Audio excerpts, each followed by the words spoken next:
the concept of the project is really developing a kind of new connectivity, okay, crossing the Atlantic, mainly in the South Atlantic area, because we are already part of the WAC system. So we have capacity already from South Africa up to London, okay? So we are already making business in the West Africa region. So we decided to build this bridge in order to promote business. We're talking about an undersea cable, fiber optic cable, that has the capacity of 40 terabytes per second. Yeah. That is going to be such a game changer. That's just too much internet for Angola to handle, isn't it? Yes. It would be very great if Angola could use all of that capacity.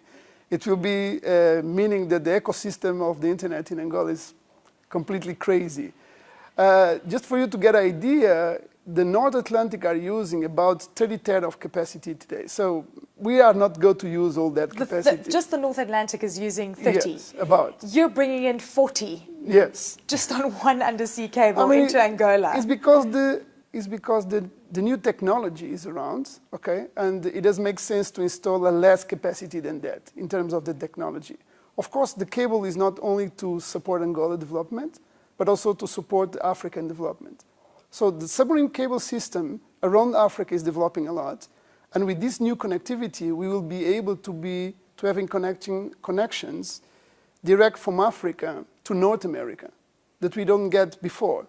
Means that we will be also achieving the contents that are in North America, okay? But the point, again, to reach the end customer, we still have to build the networks inside of Africa, okay? And that's keep a challenge. So we are not going to change that. What we are going to change is the capacity that we will having to the borders of the continent with better quality and probably less price.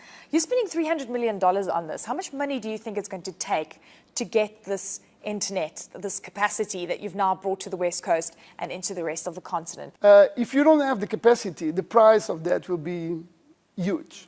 If you have the capacity, the price of that will be lower.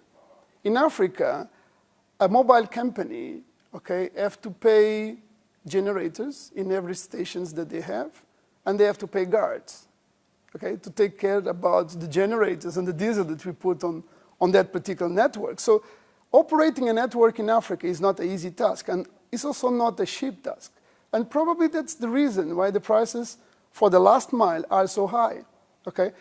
But if the demand is increasing, okay, and the cost is already paid, you will be able, even from the operation point of the process, to decrease your margins. When are we going to achieve the numbers where it becomes affordable? How much we pay for electricity in Africa? How much a European guy pay for electricity? So I pay about 85 cents, South African cents per kilowatt hour. Okay. Which is pretty cheap, yeah, in the global sense of the word. You see?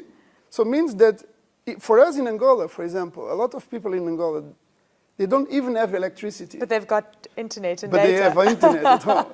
Okay. You see? So it's really a question of time. So we are going there, okay? Okay. The data and the telecommunications is growing much, much faster than the other industries.